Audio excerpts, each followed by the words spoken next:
Good morning class 9th। हम हमारा lesson 6 my childhood ये रीड कर रहे थे। मैंने इसमें आपको बिफोर यू रीड के थ्री पॉइंट्स पढ़ के बता दिए थे कि ये क्या चीज़ है।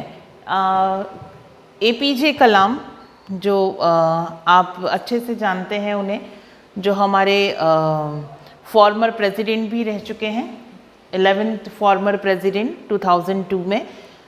उनकी ऑटोबायोग्राफी है विंग्स ऑफ फायर, उसका एक छोटा सा पार्ट लिया गया है जिसमें उन्होंने अपने चाइल्डहुड के बारे में चीज़ें बताई हैं कि वो बचपन में किस तरह के थे, कैसे माहौल में बड़े हुए हैं। जनरली बच्चे जब ऐसे बड़े इंटेलिजेंट पर्सन्स या कह सकते हैं आइकॉनिक पर्सन्स, जीनियस पर्सन के बारे में हम इमेजिन करते हैं कि वो बाय बर्थ ही ऐसे होंगे या उनके अंदर क्वालिटीज़ ही ऐसी होंगी, माहौल ही ऐसा होगा। इस तरह का कुछ भी नहीं है। बहुत नॉर्मल से माहौल में वो पले बड़े हैं, बहुत कम फैसिलिटीज़ के साथ में। तो फर्स्ट पैराग्राफ हमने रीड कर लिया था जिसमें उन्होंने ये बताया था कि वो एक तमिल फैमिली को बिलोंग करते हैं। उनके फार्मर जो है वो नॉर्मल से जैसे पढ़े लिखे ही थे, ज़्यादा पैसा नहीं था, लेकिन इसका मतलब ये नहीं कि उनको कोई फैसिलिटी नहीं मिली थी। यहाँ पर उनकी मदर का भी एक छोटा सा डिस्क्रिप्शन दे रखा है जिनका नाम था आशी अम्मा, और काफ़ी धार्मिक नेचर की वो लेडी थी। और डेली उनका एक ये रूटीन सा था कि वो लोगों को फीड करती थी यानी कि क्योंकि ये रामेश्वरम में रहते थे और रामेश्वरम जो जगह है वो हिंदू धर्म के तीर्थ स्थानों में से काफ़ी मेन मानी जाती है। तो वहाँ पर हज़ारों लोग डेली दर्शन करने आते थे। तो जो भी भूखा होता था या जो भी नीडेड पर्सन होता था उनको वो अपने घर में खाना खिलाते थे। और ये काउंट करना तो बहुत मुश्किल है कि वो डेली में कितने लोगों को खाना खिलाते थे, लेकिन लगभग उनके जो पूरे फैमिली मेम्बर्स थे उनसे वो लोग ज़्यादा ही हुआ करते थे। ये इतना सा हम लोग समझ चुके थे। अब हम सेकेंड पॉइंट से स्टार्ट करते हैं। यहाँ पे कलाम कह रहे हैं, I was one of many childrens, a short boy with rather undistinguished look, born to tall and handsome parents. अब वो कह रहे हैं कि मैं बहुत सारे भाई बहन, यानी कि उनके जो ब्रदर एंड सिस्टर्स थे वो काफ़ी सारे थे, I think 3 brothers and 3 sisters थे। तो उनके बीच में ये सबसे छोटे वाले थे। A short boy with rather undistinguished look. आपने क्लियरली टीवी वगैरह में या फ़ोटोज़ में, बुक्स में, मैगज़ीन्स में कहीं ना कहीं APJ कलाम का फ़ोटो देखा होगा। आपने देखा होगा कि वो बहुत ज़्यादा फेयर नहीं थे और शॉर्ट हाइटेड भी थे, यानी ज़्यादा टॉल नहीं थे। जबकि opposite, born to tall and handsome parents, उनके पेरेंट्स जो थे वो काफ़ी हाइटेड भी थे और फेयर कॉम्प्लेक्शन वाले भी थे। तो वो इतने ज़्यादा डार्क नहीं थे या कह सकते हैं काले नहीं थे, लेकिन वहीं पे अपोजिट में वो काफ़ी ब्लैक थे इन कलर, और उनके पेरेंट्स जो थे वो काफ़ी फेयर थे। I lived in my ancestral house which build in the middle of 19th century. वो कह रहे हैं कि मैं अपने फैमिली मेम्बर्स के साथ में, एनचेस्ट्रल हाउस होता है पैतृक, पुश्तैनी।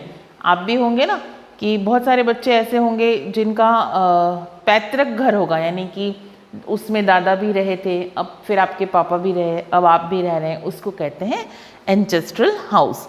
तो उनके पैतृक घर में रहते थे जो 19th सेंचुरी के मिडल में बना था।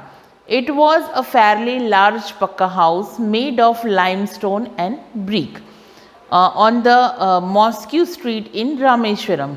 ये भले 19th सेंचुरी में बना था, लेकिन कहने को एक पक्का हाउस था, पक्का भी था और बहुत बड़ा भी था। Made of limestone and brick, limestone और ब्रिक से, ईंटों से बना हुआ था।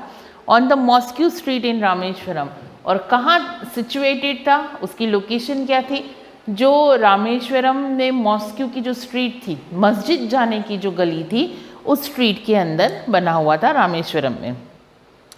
My Austrian father used to avoid all inessential comforts and luxuries. ये आज के टाइम में आप लोगों के लिए बहुत ही इम्पोर्टेंट लाइन है। उनके जो फादर थे वो बेकार की चीज़ों को या लग्जरियस चीज़ों को इतना महत्व नहीं देते थे। However, all necessities were provided for in term of food, medicine and और cloth। लेकिन जो एक इंसान की नीड होती है, जितना एक बच्चे की नीड होती है कि एक बच्चे को क्या चाहिए, एजुकेशन चाहिए, रहने को घर चाहिए, खाने को फूड चाहिए और पहनने को क्लोथ चाहिए। एक बच्चे की अगर हम बेसिक नीड्स माने तो यही होती है और उतना उनके फादर उनको प्रोवाइड करा देते थे। आपको एजुकेशनल के नाम पर अगर आपको कुछ चीज़ चाहिए तो वो होते हैं आपके books, notebooks, pen, pencil, eraser, जो आपकी नेसेसिटीज़ होती है। लेकिन आज के टाइम के बच्चे, ये तो उनकी बात हुई कि उनके फादर जो थे वो उनकी जो एक्स्ट्रा कंफर्ट्स कहते हैं, जो ज़रूरत से ज़्यादा के नखरे कहो या ज़रूरत से ज़्यादा के कंफर्ट कहो, वो उनको प्रोवाइड नहीं करवाते थे। वो सिर्फ उन्हीं चीज़ों को प्रोवाइड करवाते थे जो उनके लिए ज़रूरी होता था। अब यहाँ पर आप लोगों की अगर बात की जाए तो आपको जब नोटबुक की बात आती है तो आप रजिस्टर, ऐसा नहीं वैसा रजिस्टर चाहिए, उसके पेजेस इस तरह के होने चाहिए। आप एक सिंपल सी पेंसिल, आज तक जो आज के टाइम पे बच्चे अगर पेंसिल की बात करें ना, तो पेंसिल अगर वो नर्सरी से एलकेजी में भी है तो उसको पेन पेंसिल चाहिए, लेकिन actually pen pencil drawing pencil मानी जाती है, इसीलिए उसकी जो लीड होती है वो काफ़ी बहुत ही पतली सी होती है। एक्चुअल में अगर आपको नोट्स बनाने हैं, आपको रिटर्न वर्क करना है तो पेंसिल कौन सी होती है, नटराज की। लेकिन आप लोगों की धीरे धीरे डिमांड्स जो है वो कैसे बढ़ती जाती है। आप लोग अपने आप को एनालिसिस कीजिए कि आप कितना आपकी जो बेसिक नीड्स है उससे कितना फालतू खर्च अपने पेरेंट्स को करवाते हैं। जहाँ पर एक सिंपल से 5 to 10 रुपीज़ के पेन से आपका वर्क होता है, वहीं पर आपको 60 to 70, 80 रुपीज़ के भी पेन चाहिए होते हैं। तो ये सारी चीज़ें जो होती हैं वो इन एसेशनल कंफर्ट्स की होती हैं, यानी कि ये ज़रूरत से ज़्यादा का खर्चा हुआ, इसकी आपको ज़रूरत नहीं है। वही चीज़ आप 5 to 10 रुपीज़ के पेन में भी कर सकते हैं। तो यहाँ पर ये उनका एक नॉर्मल सा एक था कि उनके फादर जो थे थोड़े से स्ट्रिक्ट टाइप के थे और इन एसेंशियल कंफर्ट और लग्जरी को वो प्रोवाइड नहीं करवाते थे। लेकिन हाँ, जो उनकी बेसिक नीड्स होती थी, जो उनके लिए ज़रूरी है, वो ज़रूरी उनको मिल जाती थी। In fact I would say mine was a very secure childhood, both materially and emotionally. यहाँ पर कलाम कह रहे हैं कि इसके बाद भी मैं बहुत सिक्योर चाइल्ड था। सिक्योर यानी कि हर तरीके से मेरी लाइफ जो थी वो बहुत अच्छी चल रही थी। कैसे? मटीरियली भी और इमोशनली भी। यानी कि मटीरियली जो सामान उनको प्रोवाइड होता था वो उनके लिए सफिशिएंट था, और इमोशनली भी कि जो उनके भाई बहन थे, उनके पेरेंट्स से, उनकी दादी थी, उनके साथ उनका अटैचमेंट भी काफ़ी अच्छा चल रहा था। तो ये हमारा सेकंड पॉइंट हुआ। हम इस लेसन के 2 पॉइंट्स पढ़ चुके हैं। नेक्स्ट पॉइंट जो है वो थर्ड पॉइंट, वो हम नेक्स्ट वीडियो में कंटिन्यू करेंगे। इसको आप अगर इस पैराग्राफ में, अगर इस पॉइंट में अगर आपको हार्ड वर्ड अगर कोई लगता है तो आप डिक्शनरी से उसको वहीं पर ढूंढ कर पेंसिल से मेंशन कर लेंगे। Thank you.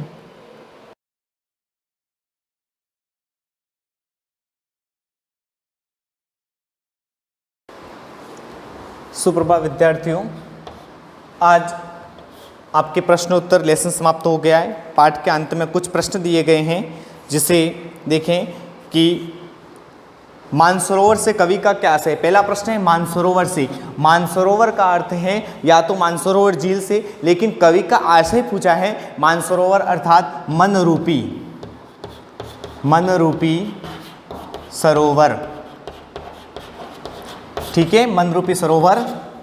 दूसरा प्रश्न है कवि ने सच्चे प्रेमी की कसौटी क्या बताई। कवि ने सच्चे प्रेमी की कसौटी बताई है कि वह प्रेमी को प्रेमी मिले, है ना। दूसरा सब दिया है साखी, जिसमें दिया है प्रेमी को प्रेमी मिले, प्रेमी को प्रेमी सब विष अमृत होई। तो सच्चा प्रेमी होता है, अर्थात सच्चा प्रेमी कौन है? ईश्वर से प्रेम करना, ईश्वर से प्रेम करने वाला। ईश्वर से प्रेम करने वाला ही सच्चा प्रेमी है, अर्थात मनुष्य मात्र से प्रेम करने वाला ही सच्चा प्रेमी। तीसरे दोहे में कवि ने किस प्रकार के ज्ञान को महत्व दिया है? तो तीसरे में दिया है हस्ती चढ़िए ज्ञान को सहज दुलिजा।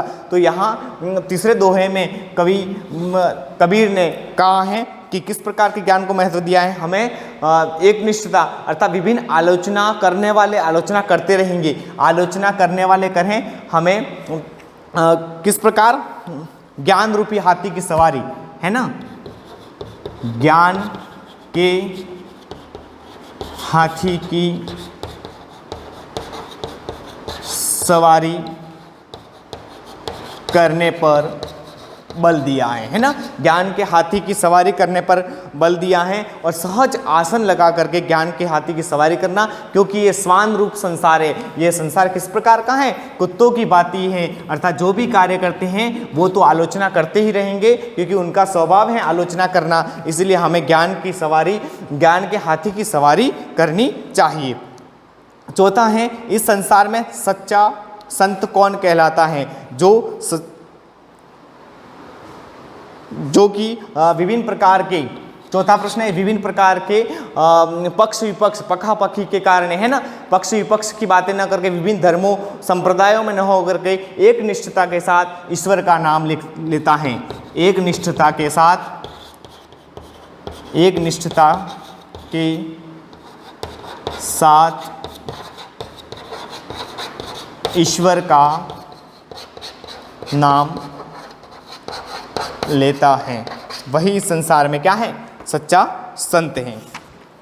क्योंकि विभिन्न प्रकार के बातों में न पढ़ करके अंतिम दो दोहे के माध्यम से कवि ने किस प्रकार की संकीर्णताओं को, तो अंतिम दोहे, एक तो काबा फिरी काशी पया, रामई बहा रही मोड़ चून मैदा पया, बैठी कबीरा जीम और ऊंचे कुल क्या। यहाँ पहले में दिया है कि विभिन्न प्रकार के, हम चाहे राम बजो, रहीम बजो, या काबा या कैलाश है ना, या मक्का मदीना जाओ या कैलाश जाओ, सब जगह जो विद्यमान ईश्वर हैं वह एक ही है। जिस प्रकार मोटा अनाज खाने के लिए असाध्य होता है, हम खा नहीं पाते, अच्छा नहीं लगता, लेकिन उसी अनाज को हम बारीक पीस लिया जाए, उसका मैदा बना दिया जाए और उससे बनाने वाले जो भी व्यंजन हैं वो हमें बहुत ही स्वादिष्ट लगते हैं। इसी प्रकार हमें विभिन्न प्रकार की व्यर्थ की बातों में न पढ़ करके हमें ईश्वर का नाम लेना चाहिए। दूसरे में दिया था कि उच्च कुल में जन्म लेने से अच्छा है उच्च कर्म करने चाहिए, क्योंकि कर्म अच्छा होना चाहिए, चाहे जाति किसी भी प्रकार की रही हो, क्योंकि स्वर्ण अच्छा होता है और स्वर्ण मूल्यवान भी मानते हैं, अच्छा है इसलिए मूल्य है। लेकिन उसी स्वर्ण में अगर सूरा शराब भर देते हैं तो वहाँ पर साधु लोग निंदा करते हैं, तो यह उचित बात नहीं है। किसी भी व्यक्ति की पहचान उसके कुल से होती है, कर्मों से। किससे होती है? कर्मों से होती है, क्योंकि कुल से तो व्यक्ति गरीब भी हो सकता है, कुछ भी हो सकता है, लेकिन कर्म से व्यक्ति महान बनता है, वह अपने कुल से नहीं। ठीक है, तर्क सहित उदाहरण दिया है उसके से, हस्ती चढ़िए ज्ञान को सहज दूली चढ़ारी, स्वान रूप संसार है भूखन दे जगमारे। काव्य सौंदर्य यहाँ देखना है कि यहाँ पर ज्ञान रूपी हाथी की सवारी करने की बात की गई है और सहज समाधि लगा करके, और क्योंकि संसार किस प्रकार का है? स्वान रूप में है, हमें उससे आलोचनाओं से बचना चाहिए। फिर शब्द में मनुष्य, 8वां प्रश्न है, मनुष्य ईश्वर को कहाँ ढूंढता फिरता है? विभिन्न प्रकार के धर्मों में, विभिन्न प्रकार के देवालयों, मंदिरों, मस्जिदों, गुरुद्वारों में ढूंढता फिरता है, लेकिन ईश्वर का निवास कहाँ है? मनुष्य के हृदय में। कबीर ने ईश्वर प्राप्ति के लिए किन प्रचलित विश्वासों का खंडन किया है? कि प्रचलित विश्वास है, कबीर की मान्यता है कि मूर्ति पूजा का विरोधी थे, मूर्ति पूजा नहीं करनी चाहिए। हम मूर्ति पूजा के लिए हजारों प्रकार के व्यंजन, विभिन्न प्रकार के पकवान भगवान को चढ़ाते हैं, लेकिन रास्ते में मिलने वाले भूखे व्यक्ति वैसे भूखे रह जाते हैं। वह क्योंकि भगवान तो, ईश्वर तो, जो मूर्ति है वह तो वहीं विद्यमान रहेगी, लेकिन कहीं भिखारी व्यक्ति जो रास्ते में मिला है वह मर न जाए या उसको वह भूखा न रह जाए, इस बात पर हमें विशेष जोर देना चाहिए। कबीर ने ईश्वर को सब श्वासों के श्वास में क्यों कहा है? क्योंकि ईश्वर का निवास विभिन्न प्रकार के व्यर्थ में ढूंढने से अच्छा है कि मनुष्य मनुष्य से प्रेम करता है, और हमारे अंदर में आत्मा ही ऐसा ईश्वर द्वारा प्रदत्त वस्तु है जो सिर्फ व्यक्ति मरता है तो आत्मा ही निकलती है। ऐसा नहीं शरीर का पूरा शरीर गायब होता है, शरीर यही विद्यमान होता है, बस आत्मा यहाँ से निकल जाती है। तो आत्मा ही परम तत्व है। आत्मा क्या है? आत्मा परम तत्व है, आत्मा है परम तत्व, और उस परम तत्व के बारे में ही कबीर प्रमुख स्थान देते हैं कि उस परम तत्व को, इसलिए मनुष्य से मनुष्य प्रेम करेगा तब ही ईश्वर से प्रेम कर सकता है, ऐसा भाव प्रकट किया है कबीर ने। 11वां प्रश्न है, कबीर ने ज्ञान के आगमन की तुलना सामान्य हवा से न कर आंधी से क्यों की है? क्योंकि सामान्य हवा तो हमारे कुछ प्रकार, कुछ मन की भावों को या कुछ दुर्गति या कुछ हमारे मोह, काम, क्रोध, मद, लोभ जितने भी हैं उनको कुछ को समाप्त करती है, पुनः जाग जाते हैं। लेकिन आंधी आती है, जैसे हवा आती है तो कुछ कुछ गंदगी साफ करती है, लेकिन आंधी आती है तो एक साथ बहुत सारी गंदगी को उड़ा करके ले जाती है। तो उसी प्रकार काम, क्रोध, मद, लोभ जितने भी हमारे अंदर हृदय में जितने भी दुर्गुण हैं उनको एक साथ ज्ञान रूपी आंधी आने से सब एक साथ समाप्त हो जाते हैं, इसलिए आंधी से बात की गई है। ज्ञान की आंधी का भक्त के जीवन पर क्या प्रभाव पड़ता है? अभी पद पढ़ा, ज्ञान की आंधी का भक्त के जीवन पर प्रभाव पड़ता है कि ज्ञान के आंधी से उसके अंदर जो भी मोह रूपी जो बल्लिया छप्पर बने हुए थे, जिससे घर बना हुआ था, मोह रूपी जो घर था, जो हृदय में जितने शरीर में जितने भी विकार भरे हुए थे वो सब विकार किससे समाप्त हो गए? भक्त के ज्ञान के आंधी से विकार समाप्त हो गए। यहाँ हित चिति दे धुनि की रानी मोह बलिंदर, यहाँ अर्थ हैं कि जहाँ पर जो मेरे अंदर जो ईर्ष्या और लोभ वाले जो दो खंबे थे, मोह रूपी जो बलिंडा था, जो बल्लिया थी, वह सब छप्पर आंधी आने से गिर गया है, ऊपर से छप्पर टूट गया है और हृदय में अब कुछ भी लेश मात्र भी किसी के प्रति कोई दुर्गुण दुर्भाव नहीं रहा है। आंधी पीछे जो जल उठा, अर्थात आंधी आने के बाद जो प्रेम रूपी ईश्वर की भक्ति रूपी जो जल बरसा, उससे सभी का के हृदय में परिवर्तन हो गया, सभी मनुष्य से प्रेम करने लगे। ठीक है, फिर अंतिम प्रश्न है, संकलित साख्यों पदों के आधार कबीर के धार्मिक और सांप्रदायिक सद्भाव संबंधी विचारों। तो कबीर जी थे जो वास्तविकता में निर्गुण भक्तिधारा एक कवि थे, लेकिन उन्होंने समाज में मूर्ति पूजा का विरोध किया। लेकिन उन्होंने देखा कि समाज में जो व्यक्ति अपने नीचे हैं, जो कि नीचे रहे हैं, जो दबे हुए हैं, उनको ऊपर उठाने और भेदभाव न करने, मनुष्य से प्रेम करने के बारे में विभिन्न संप्रदायों का भी विरोध किया। और इस प्रकार उन्होंने हमें यह समझाने का प्रयास किया किस प्रकार मनुष्य से प्रेम करना ही सब कुछ है, न कि हमें ईश्वर के लिए विभिन्न प्रकार के देवालयों मंदिरों में भटकाव की आवश्यकता नहीं है, क्योंकि हम मंदिरों देवालयों में भटकाव करते हैं और अंत में वापस पुनः ईश्वर की प्राप्ति नहीं होती है, तो हमारा हृदय दुख से भर जाता है। इसलिए हमें मनुष्य से प्रेम करना चाहिए। इस प्रकार हमारा ये पूरा अध्याय समाप्त होता है। धन्यवाद।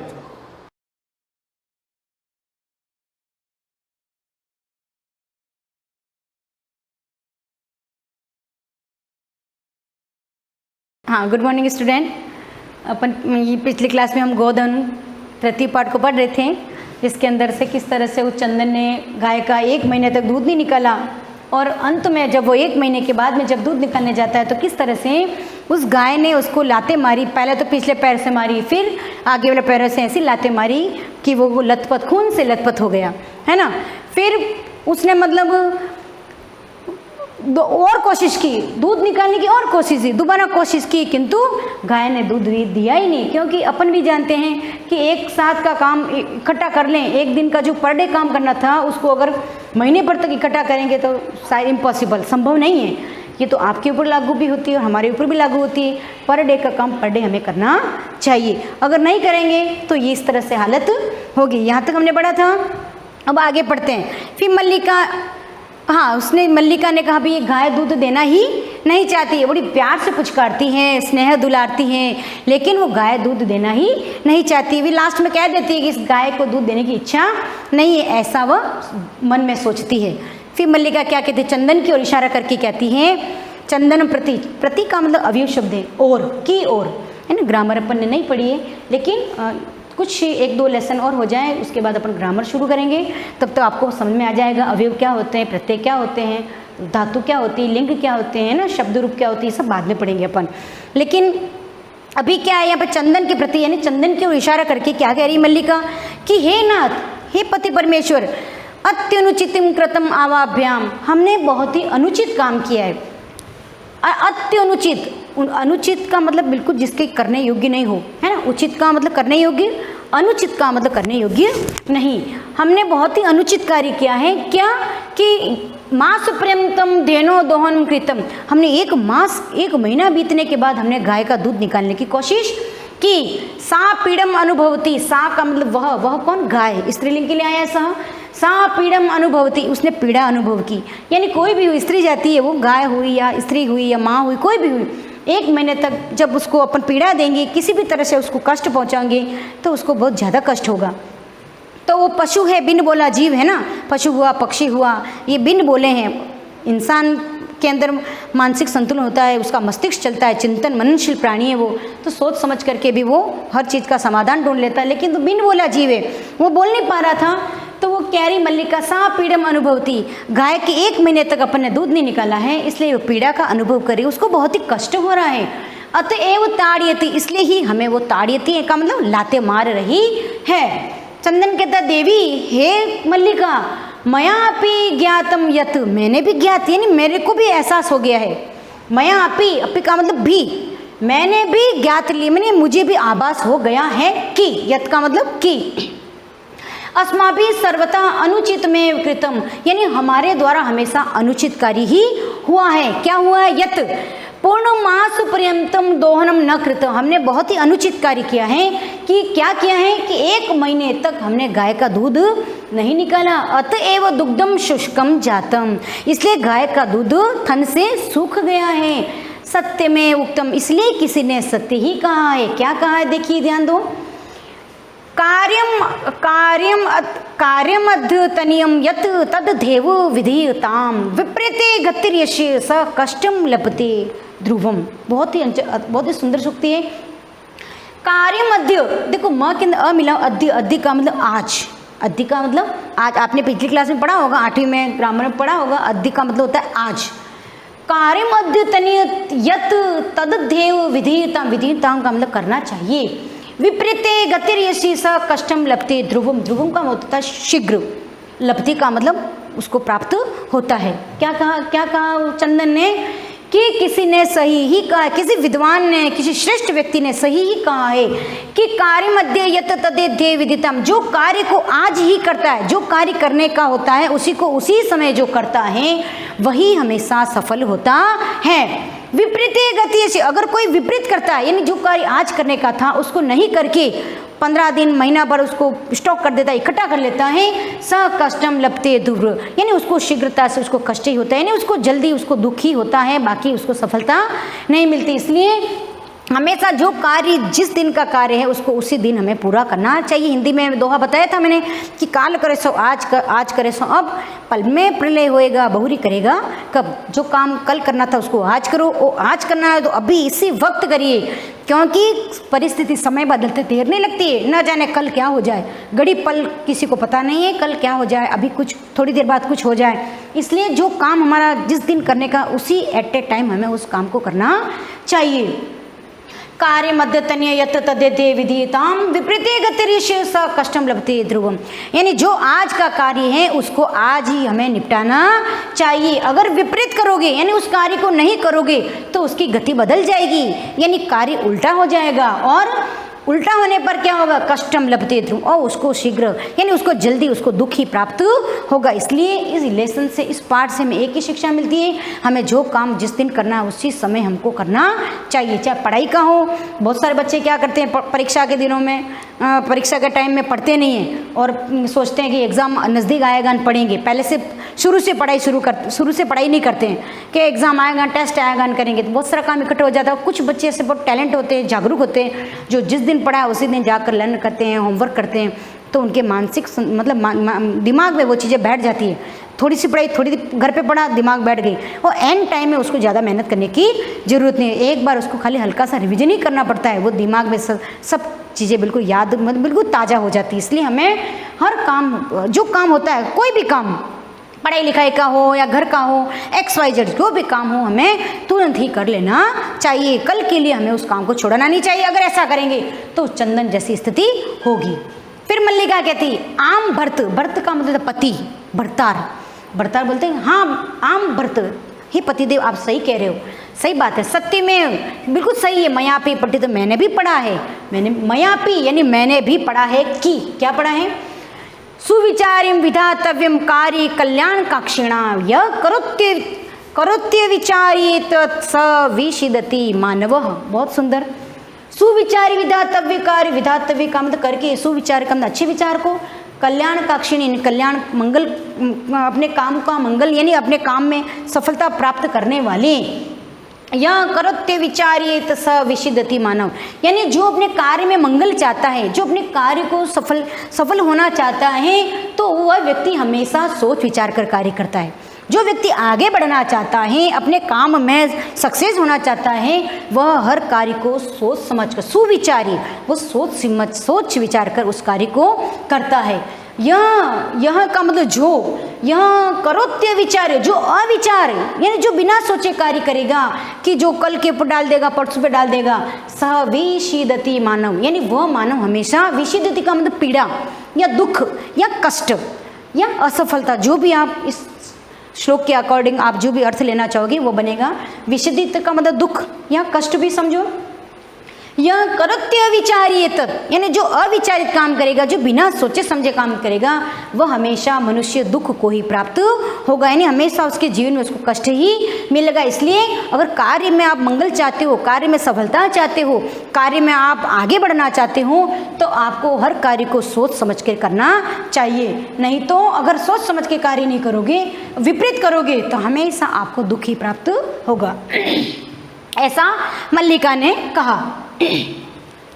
किंतु प्रत्यक्षतया अद्य एव अनुभूतम एतव, ये मल्लिका ने कह दी, लेकिन मल्लिका क्या करिए, इतना तो उसने बोला, लेकिन फिर भी क्या है, किंतु प्रत्यक्षता अद्य एव, लेकिन मैंने ये सारी चीज़ें, अद्य मीन्स आज, एव का मतलब ही, ये सारी चीज़ें मैंने आज ही अनुभव की है। क्यों की है? क्योंकि पति के विचारों से वो भी मिल गई, और पति ने जो कहा वैसे उसने किया, तो उसको आज एहसास हो गया कि वास्तव में मुझे ऐसा नहीं करना चाहिए था। अगर मैंने पति की बातों पर भरोसा नहीं किया होता, रोज़ का रोज़ दूध निकाला होता, तो आज इतनी लाते भी नहीं खाते, इतना खून भी नहीं निकलता और इतना कष्ट भी नहीं होता। आज मैंने ये सारी चीज़ों का आज ही मैंने अनुभव कर लिया। आज वैसे बात बिल्कुल सही है, जब इंसान को एक बार ठोकर लगती है तो वो ऑटोमेटिक सुधर जाता है, संभल जाता है। और कुछ बहुत सारे ऐसे होते हैं जो पहले से संभले भी होते हैं, और कुछ ऐसे होते हैं मीडियम जो संभलते नहीं हैं, वो थोड़ा डालते रहते हैं, कल न परसों न हर चीज़ को गाई करते हैं, है ना। लेकिन कुछ बच्चे बहुत एक्टिव होते हैं, वो ऐसा नहीं पर डे हर दिन का काम हर दिन कर लेते हैं। लेकिन बेचारी ये मल्लिका जो थी, वो भी पति के कहते हैं जिस थाली में खाओगे वैसा ही बनोगे आप, जिसके संग खाओगे वैसे, जिसके घर का पानी पियोगे वैसे ही आप में लक्षण आएंगे। तो वो आखिर में अपने पति के साथ रहती, तो उसके अंदर थोड़े बहुत उसके आ ही गए, तो वो उसके साथ साथ वैसा ही करने लगी। तो अंत में उनको पीड़ा हुई। तो कह रही प्रत्यक्षतया, प्रत्यक्ष का मतलब साक्षात, प्रत्यक्ष का मतलब मैंने आज ही इस चीज़ों का अनुभव किया है। कभी भी कोई भी कार्य एक दिन दूसरे दिन के ऊपर उसको डालना नहीं चाहिए। जो काम जिस दिन का है उसी दिन उसी समय उसको पूर्ण कर लेना चाहिए। फिर सर्वे का मतलब ये नाटक है। नाट्यांश का मतलब नाटक का एक अंश है। सभी मिलकर के क्या कर रहे हैं, दिन से कार्य तस्मिन्ने दिने करते, दिन का जो कार्य है उसी दिन हमें करना चाहिए। यानी जो एवं न करते, जो ऐसा नहीं करता, ऐसा कष्टम लभते, यानी उसको कष्ट मिलता है। ध्रुवम का मतलब शीघ्र, जो जिस दिन का काम होता है उस दिन नहीं करता है, वह हमेशा कष्ट का भागीदारी होता है, यानी उसके जीवन में हमेशा संकट ही आते हैं। इसलिए जवनिका पतनम, क्योंकि नाटक है ना, जवनिका का मतलब पर्दा गिर जाता है। नाटक जानते हो आप, किरदार सीरियल आता है ना, जो अपने अपने पात्र बनते हैं, ये सारे पात्र बने। जवनिका का मतलब पर्दा, पतनम गिर जाता है। सर्वे मिलित्वा गायन्ति, और सभी मिलकर के जो पात्र थे वो सब मिलकर के गीत गाते हैं। क्या गाते हैं? आदानस्य प्रदानस्य कर्तव्यस्य च कर्मणा क्षिप्रम क्रियमाणस्य कालम पिबति तदृशम, यानी आदान का मतलब लेन, प्रदान का मतलब देन, लेना हो देना हो, कोई भी कार्य हो, हमें क्षिप्रम यानी शीघ्र कर लेना चाहिए। अक्रियमाणस्य, अगर आप उसके अंदर शीघ्रता नहीं रखोगे, ढील दोगे, तो कालम पिबति तदश्रम, यानी उस चीज़ के रस को काल पी जाएगा, यानी समय उस चीज़ को बिगाड़ देगा। यानी जो जिस दिन का काम होता है उसे हमें उसी समय कर लेना चाहिए। बिल्कुल, ये 2-3 श्लोक आए हैं, एक ये श्लोक, इनका हिंदी भावार्थ करेंगे और वापस एक बार और देख लो। आदान प्रदान है, लेन देन या भी और भी कोई काम हो, उनको हमें शीघ्रता से कर लेना चाहिए। अगर क्षिप्रम अक्रियमाणस्य, अगर उसके अंदर शीघ्रता नहीं रखी, आपने ढील छोड़ी, यानी आप उसके प्रति जागरूक नहीं हुए, तो कालम पिबती, काल का मतलब समय, तद्रसम यानी जो काम का जो हमें रस मिलेगा, जो हमें सफलता मिलेगी, उस सफलता को काल पी जाएगा, यानी उसके अंदर आप सक्सेस नहीं होगे। इस तरह से ये श्लोकों का अर्थ करेंगे और छोटे छोटे प्रश्न भी करेंगे और इनका हिंदी भावार्थ करें। एक पद वाले प्रश्न भी आपको करना है। धन्यवाद।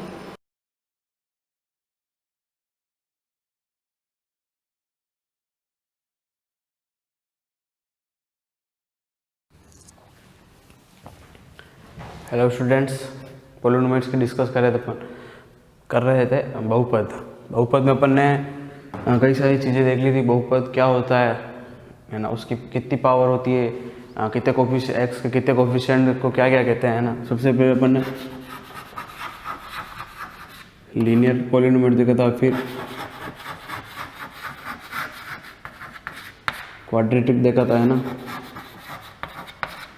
फिर क्यूबिक। 3 प्रकार के अपन ने पोलिनोमियल्स देखे थे। ठीक, इसके अपन ने डिस्कस भी कर रही थी पूरी प्रॉपर। अब अपन देखेंगे जीरोस ऑफ पोलिनोमियल्स है ना, जीरोस ऑफ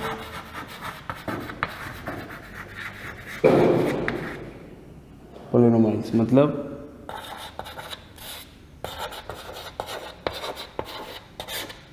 बहुपद के शून्यांक। ठीक है, अब देखेंगे बहुपद के शून्यांक होते क्या हैं। ठीक है, मान लो कोई प्लस माइनस 2, ये कोई अपने को पोलिनोमियल दे रखा है। ठीक है, तो इसमें एक चीज़ वेरिएबल है। क्या वेरिएबल है? एक्स हर जगह वेरिएबल दे रखा है, वेरिएबल दे रखा है, अचर राशि दे रखी है। ठीक है, मतलब एक्स की वैल्यू अपने को पता नहीं है। तो शून्यांक का मतलब ऐसा नहीं है कि जीरो से कोई लेना देना नहीं है ना। मतलब बहुपद का शून्यांक यानी जो बहुपद में अचर राशि है उसकी वैल्यू अपने को निकालनी होती है। ठीक है, मतलब उस बहुपद की पूरी ओवरऑल सॉल्यूशन। अगर अभी इसमें एक्स की वैल्यू दे दी जाए, x इज इक्वल टू 0, तो अपन इसमें x की वैल्यू 0 पुट करके अपन इस पूरे इक्वेशन को सॉल्व कर सकते हैं। अगर अभी इसमें कोई इक्वेशन अपने को नहीं दे रखा तो अपन इसको सॉल्व नहीं कर सकते हैं। ठीक है, जैसे अगर ये दे रखा है तो इसका अगर शून्यांक f of x is equal to कितना दे रखा है, x plus 1 is equal to 0 दे रखा है, देन फाइंड दिस वैल्यू। इस पूरे इक्वेशन का सॉल्यूशन अपने को सॉल्व करना है। तो सबसे पहले अपने पास x की वैल्यू होना बहुत ज़रूरी है, राइट। यदि x plus 1 is equal to 0 है, then x is equal to कितना हो जाएगा, -1। तो x का जो शून्यांक है वो अपने पास कितना है, x की वैल्यू अपने पास कितनी है, -1। तो x की वैल्यू जब अगर हम यहाँ रखते हैं तो इस पूरे इक्वेशन को सॉल्व कर सकते हैं। कैसे कर सकते हैं, जैसे देखो f of x is equal to x cube plus 2x cube plus 4x square minus 3। Then f of x is equal to कितना है, -1। देन x की प्लेस पे -1 होती है, यहाँ पर भी x के प्लेस पे कितना रख सकते हैं अपन, -1। x -1 का क्यूब प्लस 4 इंटू -1 का स्क्वायर माइनस 9 इंटू -1 प्लस 3। अब देखो सब जगह डिजिट आ गया। अपन अब इसको अपन सॉल्व कर सकते हैं। कैसे कर सकते हैं, 2 इंटू -1 का क्यूब कितना होता है, -1। ये एक बात ध्यान रख लेना, यदि माइनस यदि विषम बार है ना, विषम यानी ऑड नंबर, ठीक है, ऑड नंबर ऑड टाइम अगर मल्टीप्लाई होता है तो आंसर हमेशा माइनस में आएगा।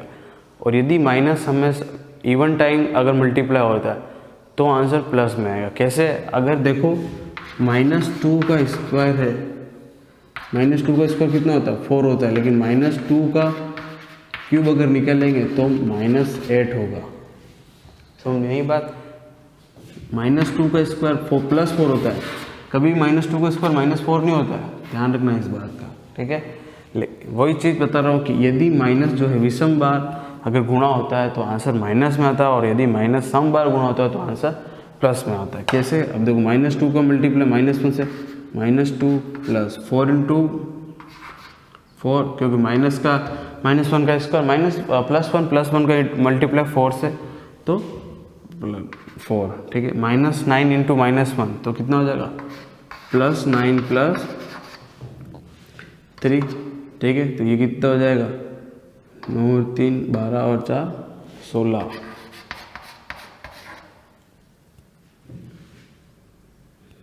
तो आंसर कितना आएगा? तो f(-x) का शून्यांक कितना है अपने पास? मतलब शून्यांक का मतलब f(x) की वैल्यू अपने को फाइंड करनी होती है ना। अब शून्यांक का मतलब सुनते में कई सारों के मन में आ जाता है कि x की वैल्यू 0, नहीं, ऐसा कोई ज़रूरी नहीं है। जो 2.2 है एक्सेस है उसमें सारा बस यही दे रखी है, यही चीज़ है, कुछ भी नहीं। हर इक्वेशन दे रखा है और इक्वेशन की सारी वैल्यू अपने को दे रखी है। जैसे अपन देखो क्वेश्चन देखते हैं शून्यांक के बेस पे।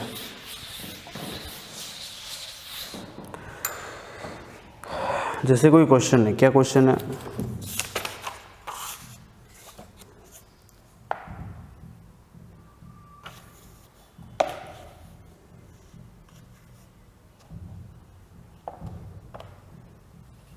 अब जैसे एक क्वेश्चन दे रखा है, क्वेश्चन है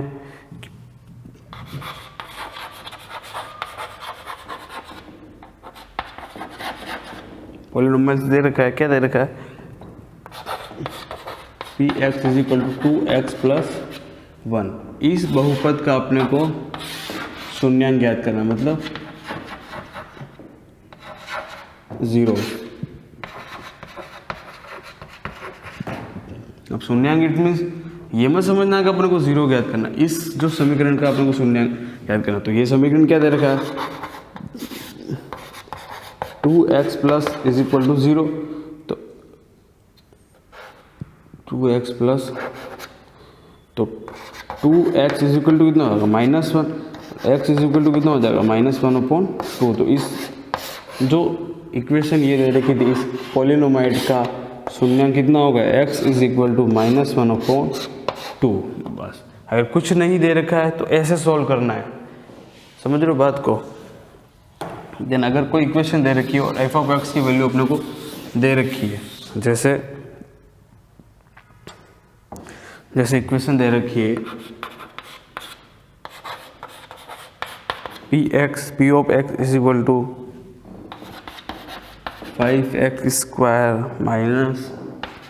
3x + 7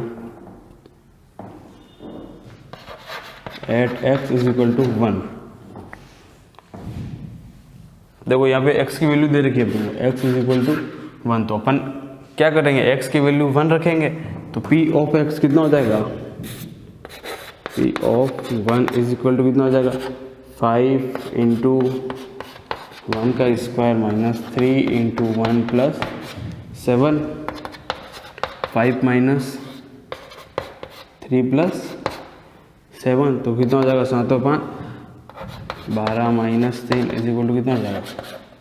9। तो Px जो 5x² + 3x + 7 है, इस इक्वेशन का शून्यांक अपने पास कितना आया? 9। बस ऐसे अपने को जो है सारी इक्वेशन सॉल्व करनी काफ़ी इजी है। जो 2.2 जो चैप्टर है उसमें देखो पहला question, find the value of polynomial दे रखा है और x की अलग अलग वैल्यू दे रखी है, उसको सोल्व करना हो जाएगा। बिल्कुल इजी है, सारे क्वेश्चन बहुत ही इजी है, सारे क्वेश्चन हो जाएंगे, है ना। तो इसके क्वेश्चन जो हैं अपन नेक्स्ट क्लास में डिस्कस करेंगे।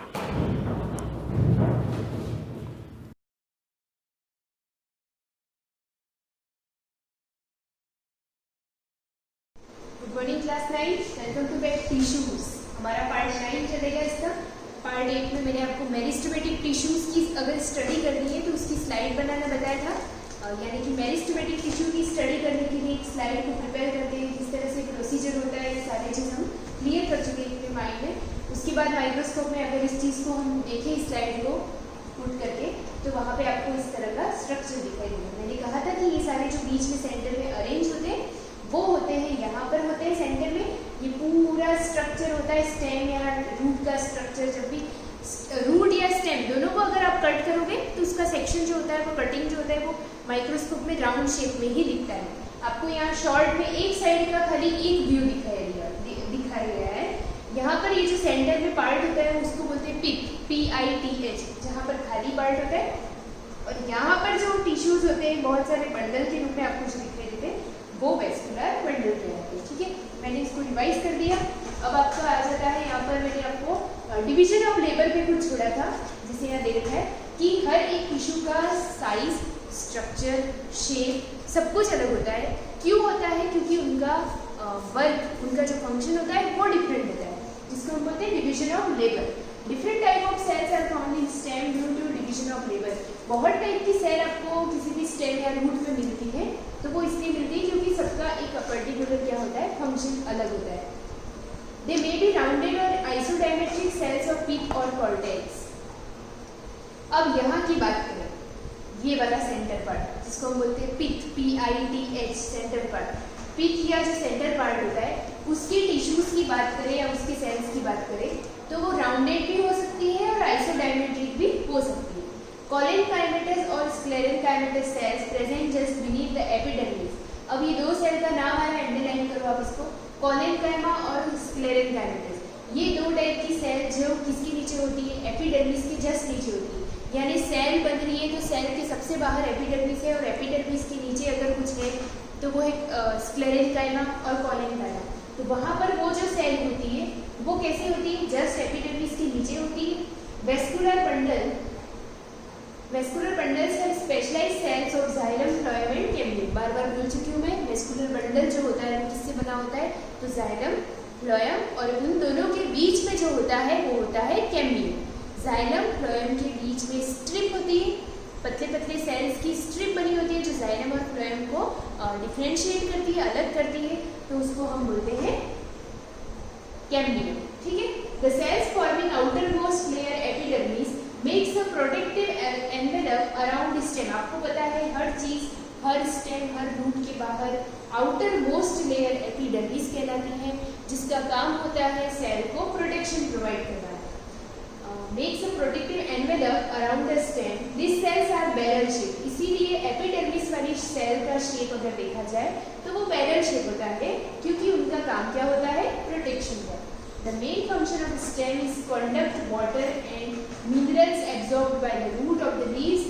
Stem transport organic food also. To perform this task, stem has vascular tissues, xylem and मतलब ये कि आपको पता है कि रूट का काम है अंडरग्राउंड वाटर को और उसके साथ मिनरल्स को एब्जॉर्ब करना, और स्टेम का काम है कि ऊपर लीफ पे जो खाना बन रहा है food by the process of photosynthesis, उस खाने को आपको नीचे तक ट्रांसपोर्ट करवाना है। तो इसीलिए आप समझ जाओ कि वेस्कुलर बंडल जो होते हैं वो जाइलम और फ्लोएम से बने होते हैं, क्योंकि उनका पर्टिकुलर जो टास्क होता है यानी जो फंक्शन होता है वाटर और फूड को कंडक्ट करवाना, वो जाइलम और फ्लोएम का होता है। इसलिए जाइलम और फ्लोएम दोनों रूट और स्टेम दोनों के पार्ट में होते हैं। It would be better to perform this activity after learning about all types of permanent tissues. We can also cut section of root and stem of different plants. Classification of permanent tissue. यहाँ पे permanent tissues को दो group में classify किया है, ये तो आप अच्छे से पढ़ चुके हो। टेबल में हमने जहाँ पर फ्लो चार्ट बनाया था ग्रुप में, जहाँ टेबल के बाद जस्ट एक क्लासिफिकेशन चार्ट था जहाँ पे दे रखा था कि परमानेंट टिश्यू को दो पार्ट में डिवाइड करते हैं, सिंपल और कॉम्प्लेक्स। वेन यू एंजॉय, अभी इन दोनों को यहाँ पर हम डिटेल में पढ़ेंगे यहाँ से, ठीक है। उससे पहले डू यू नो कुछ आ रहा है। When you enjoy the pulp और फ्लेश ऑफ एन एप्पल और पीयर, यू ईट पेरेन्काइमेटस टिश्यूज, है ना। तो अब आप साइंटिफिक लैंग्वेज में भी एक दूसरे से बात कर सकते हो। जैसे ये कह रहा है कि जब आप एप्पल या पीयर का कोई पार्ट खा रहे हो जिसके अंदर बहुत सारा फ्लैशी है, फ्लैशी यानी बहुत सारा लिक्विड पोर्शन है, बहुत ज़्यादा जूसी सब्सटेंस है, तो एप्पल और पीयर का जो पार्ट आप खाते हो और खाते हुए इंजॉय करते हो, एक्चुअल में वो कौन सी सेल्स को आप इनटेक कर रहे हो एज अ फूड, तो वो है पेरेन्काइमेटस सेल। यानी कि आप पेरेन्काइमेटस सेल को खा रहे हो एप्पल और पीयर को। It is interesting to note that the differentiated permanent tissues of plant can be at a times converted into undifferentiated meristematic cell. This process of formation of undifferentiated meristematic cell from permanent tissue is called de-differentiation. Cork cambium, a type of meristem that forms cork, develop in a similar manner. ये यहाँ पे कुछ interesting fact बता रहा है कि this process of formation, आप यहाँ से अंडरलाइन करो प्रोसेस पे, और आपको यही लाइन लिखनी है, ठीक है। इस पूरे का और डिटेल में देखा है ये अच्छे से।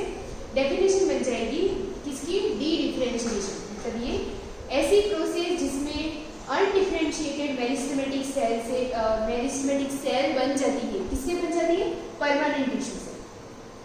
ऐसी प्रोसेस जिसमें परमानेंट टिश्यू से अनडिफरेंशिएटेड मेरिस्टेमेटिक सेल बनने लग जाती है, उसको हम क्या बोलते हैं, डी डिफरेंशिएशन। और इसका एग्जांपल क्या है, कॉर्क कैम्बियम, जहाँ पे प्लांट का जो बाहर का आउटर मोस्ट कवर होता है, जो उसको कवर करता है या उसको प्रोटेक्शन देता है, वो कहलाता है कॉर्क, ठीक है। और उसके अंदर एक सेल होती है कैम्बियम।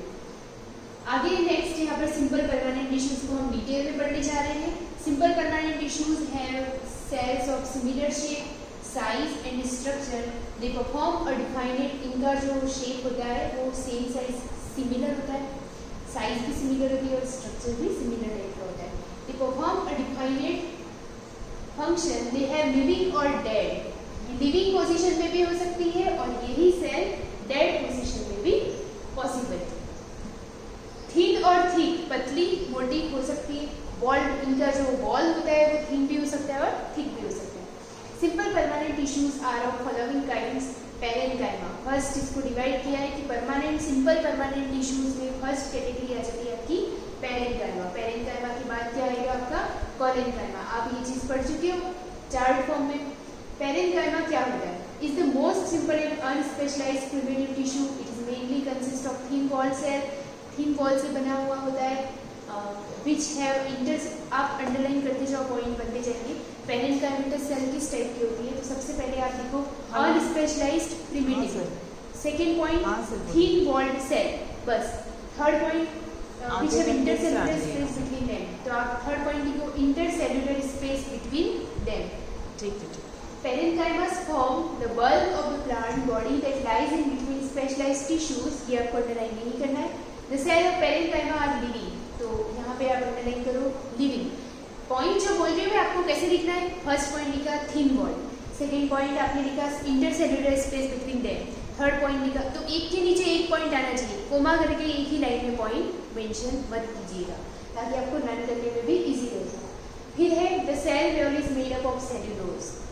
इंपॉर्टेंट पॉइंट है, इनकी पैरेन्काइमा की सेल वॉल किस कंपोनेंट से बनी होती है, तो वो है हमारा सेल्यूलोज। ये नेक्स्ट पॉइंट बन गया। The cell have prominent nucleus, तो आप नेक्स्ट पॉइंट में लिखो प्रोमिनेंट न्यूक्लियस या they have prominent nucleus. Large central vacuole, next point बना दो लार्ज सेंट्रल वैक्यूल। पैराग्राफ में आंसर लिखना अच्छा प्रेजेंट नहीं होता है, आपको अपना आंसर रिप्रेजेंट करने का तरीका आना चाहिए। अगर आप पूरी ऐसे पैराग्राफ लिख रहे हो तो आपको एक बुक नहीं छापनी, आपको पॉइंट वे में प्रॉपर आंसर देना है, आपको काम की बात करनी है, आपको दूसरी टर्म्स लिखने की जरूरत ही नहीं है। जो चीज़ इसका स्पेशल फीचर है आपको वही मेंशन करना है। तो आप अपने नोट्स भी उसी तरीके से बनाओ तो आपको आंसर भी उसी वे में देना आ जाएगा एग्जाम तक, है ना। ताकि अपने नोट्स आप खुद को प्रिपेयर करना पड़ेगा, क्योंकि इतने टाइम तक मैं आपको बनवाती थी, आप बनाते थे, तो आप सीख भी गए हो। बता भी देती हूँ मैं कि कैसे लिखना है, तो लिखना तो आपको ही। अब जैसे ये जनरल कैरेक्टरिस्टिक लिख दिया, अब मैंने मेन पॉइंट्स जो आपको बोले बहुत ही शॉर्ट में एक के नीचे एक सब पॉइंट आते जाएंगे। नेक्स्ट यहाँ लिखा है प्रोमिनेंट न्यूक्लियस होगा, लार्ज सेंट्रल वैक्यूल होगी, उसके बाद में in the cytoplasm and perform metabolic process. इसका साइटोप्लाज्म जो होता है वो मेटाबॉलिक प्रोसेस को डिफाइनेट करता है।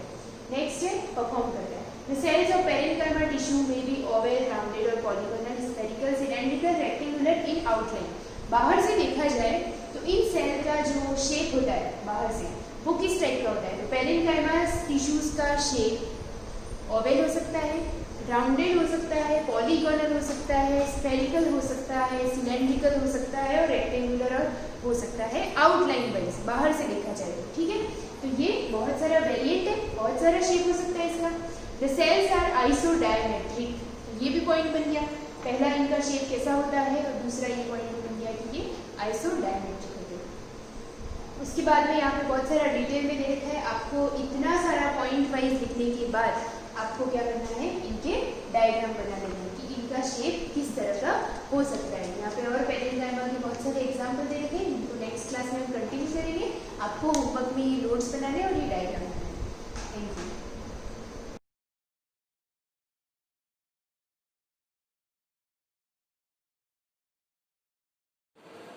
गुड मॉर्निंग स्टूडेंट्स, हम इकोनॉमिक्स का सेकेंड चैप्टर पढ़ रहे थे, पीपल एंड रिसोर्सेज। इसके अंदर हमने जो लास्ट टॉपिक पढ़ा था वो हमने पढ़ा था कि किस प्रकार से ह्यूमन कैपिटल ज़्यादा इम्पोर्टेंट है या फिजिकल कैपिटल। तो उसमें से इम्पोर्टेंट कौन सी थी, ह्यूमन कैपिटल। उसके बाद हमने एजुकेटेड वर्सेस अनएजुकेटेड पेरेंट्स के बारे में पढ़ा था कि किस प्रकार से एजुकेटेड पेरेंट्स अपने बच्चों को एजुकेशन देने में इंटरेस्ट लेते हैं, वो सारी चीजें हमने देखी थी। अब यहाँ पर आपको एक एग्जाम्पल दे रखा है जापान का कि जापान के लोग किस प्रकार से डेवलप हुए, क्या हुआ उसके बारे में हम देखेंगे। Japan is considered as well as developed nation but it has natural resources. क्या दे रखा है यहाँ पर, Japan is considered as well as developed nation. Japan कौन सी country, developed. India developed country नहीं है, ठीक है, डेवलपमेंट चल रहा है, विकासशील अवस्था में विकास नहीं हुआ। जापान क्या है, विकसित देश है, but it is negligible natural resources. लेकिन वहां पर जो नेचुरल रिसोर्सेज है वो ना के बराबर है, नगण्य, यानी कि ना के बराबर है। What is the reason behind its prosperity. तो फिर वहां पर की जो सभ्यता है, सभ्यता है, उसके पीछे का रीजन क्या है। जब वहां पर नेचुरल रिसोर्सेज नहीं है, नाम मात्र के हैं, तो भी वह एक विकसित देश है, तो इसके पीछे क्या रीजन है कि वो इतनी प्रॉस्परस कंट्री। देखो, it is because क्योंकि it has invested more and more on its human resources to improve its people educational standard and health। क्या दे रखा है यहाँ पर, it is because क्योंकि it has invested। अब वो किस चीज को इन्वेस्ट करते हैं, इन्वेस्ट का मतलब किसी कार्य को आप कर रहे हो तो उसमें आपको कुछ ना कुछ इन्वेस्ट तो करना पड़ेगा। पहले अपन कोई शॉप ओपन कर रहे हैं तो उसमें आपको पूंजी तो लगानी पड़ेगी, तो वो जो आप पूंजी लगा रहे हैं उसको हम क्या कहेंगे, इन्वेस्टमेंट करेंगे, ठीक है। इन्वेस्टमेंट करेंगे तो बेनिफिट मिलेगा। तो यहाँ पर वो ज्यादा से ज्यादा इन्वेस्टमेंट करते हैं किस रूप में, ह्यूमन रिसोर्स के रूप में, to improve its people's education standard health. किसके लिए करते हैं, इम्प्रूव करने के लिए किसको, पीपल्स एजुकेशनल स्टैंडर्ड, वहाँ के लोगों की जो शिक्षा का स्टैंडर्ड है और स्वास्थ्य को लेकर जो प्रॉब्लम्स होती है उनको क्रिएट नहीं होने देती है, यानी कि इस रूप में वो ज्यादा से ज्यादा इन्वेस्ट करते हैं। And now the result is before it. इसका परिणाम क्या निकला कि वह एक डेवलप्ड कंट्री बन गई।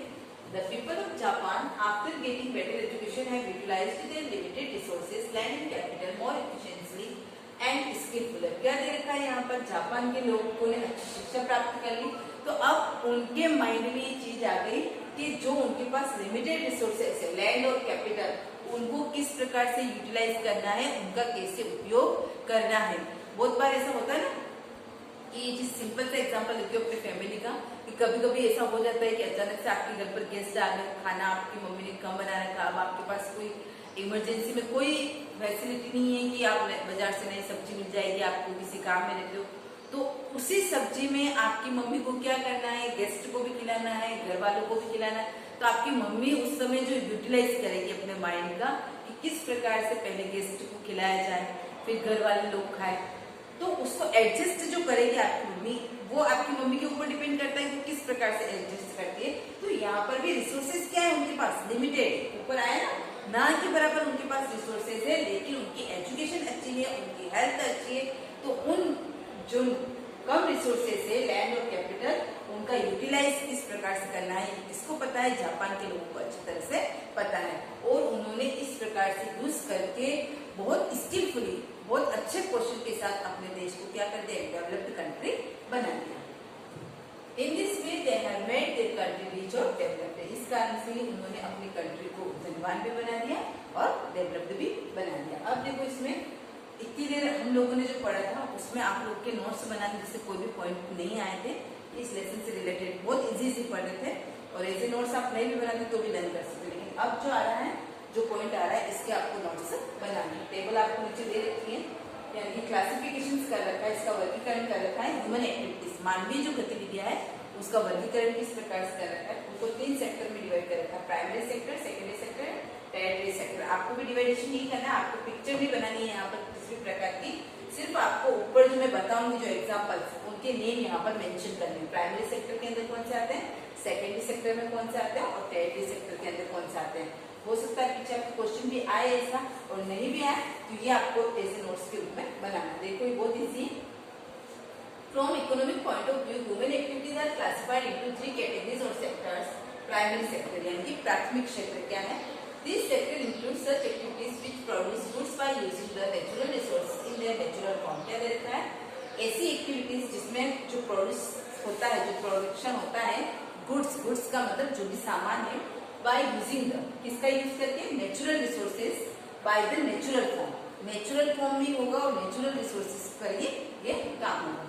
These are agriculture। अब कौन कौन से वर्क होते हैं, agriculture, animal husbandry, forestry, fishing, poultry, mining, query. ठीक है, क्या देखा, कृषि का कार्य करना, पशु संसाधन का काम करना, फॉरेस्ट्री करना, फिशिंग, पोल्ट्री, मुर्गी पालन, मछली पालन, ये सारी चीजें। ठीक है, माइनिंग, क्वेरी, खुदाई करना, उत्खनन करना, ये सारे कार्य जो होते हैं वो कौन से इस सेक्टर के अंदर आएंगे, प्राइमरी सेक्टर के अंदर आएंगे। This sector is also known as agriculture and allied sector.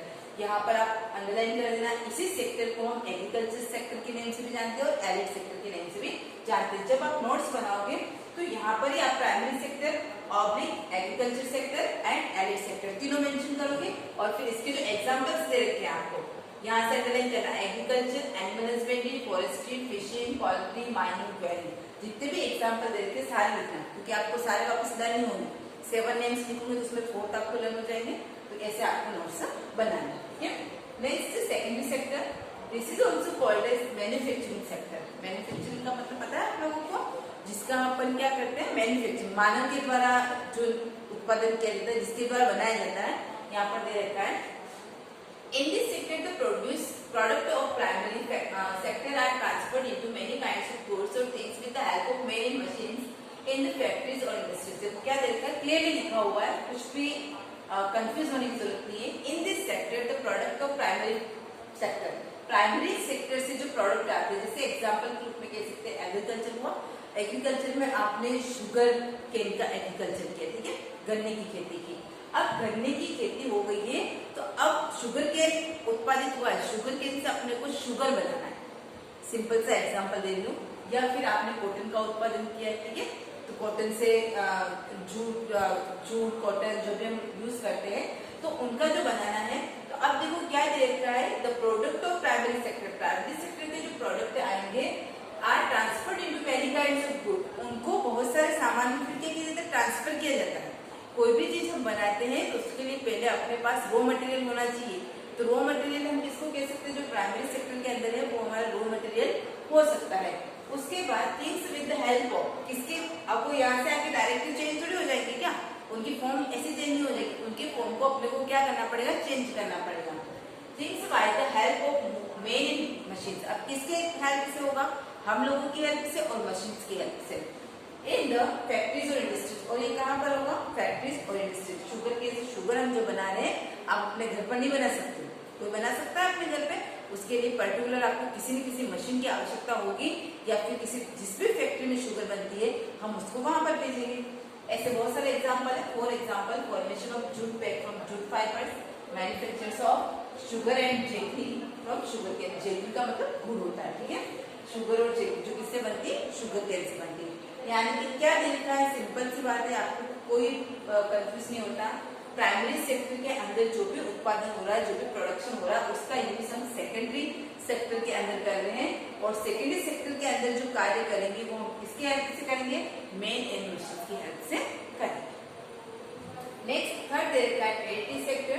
This sector includes such activities which do not produce things but this help in the functioning of primary and secondary sector activities. क्या दे रखा है, this sector includes such activities which do not produce things, इसके अंदर particular कोई उत्पादन नहीं हो रहा है, कोई उत्पादन नहीं हो रहा, ध्यान से समझना, things but this help in the functioning, पर किसके हेल्प से, प्राइमरी और सेकेंडरी सेक्टर की जो एक्टिविटीज थी उनकी हेल्प से। अब क्या दे रखा है इसमें, it include trade, transport, communication, banking, education, health, tourism, service, insurance.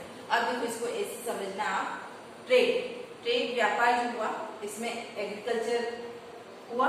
Agriculture के बाद अपने मशीन से कोई चीज बने, शुगर बने, आपने शुगर बना दी, अब आप शुगर को फैक्ट्री के अंदर ही रखोगे, उसको आपको भेजना पड़ेगा क्योंकि लोगों की मांग है कि उनको शुगर चाहिए, तो हम उसको फैक्ट्री से एक स्थान से दूसरे स्थान पर भेज रहे हैं। व्यापार जो कभी ट्रेड और ट्रांसपोर्ट, इसी प्रकार से आप कह सकते हो कम्युनिकेशन करना, बैंकिंग, पैसा आना जाना, एजुकेशन शिक्षा प्राप्त करना, शिक्षा से हम सीखेंगे किस प्रकार से मशीन में वर्क होता है, उसके अलावा हेल्थ, डॉक्टर्स, टूरिज्म, ये सारी जो चीजें आएगी वो किस सेक्टर के अंदर आएगी, डायरेक्ट सेक्टर के अंदर। देखो इसमें क्लियर लिख रखा है, this sector include such activities which do not produce things, इस एक्टिविटीज के अंदर किसी प्रकार का कोई उत्पादन नहीं हो रहा है things, but this help in the functioning of primary and secondary sector activities.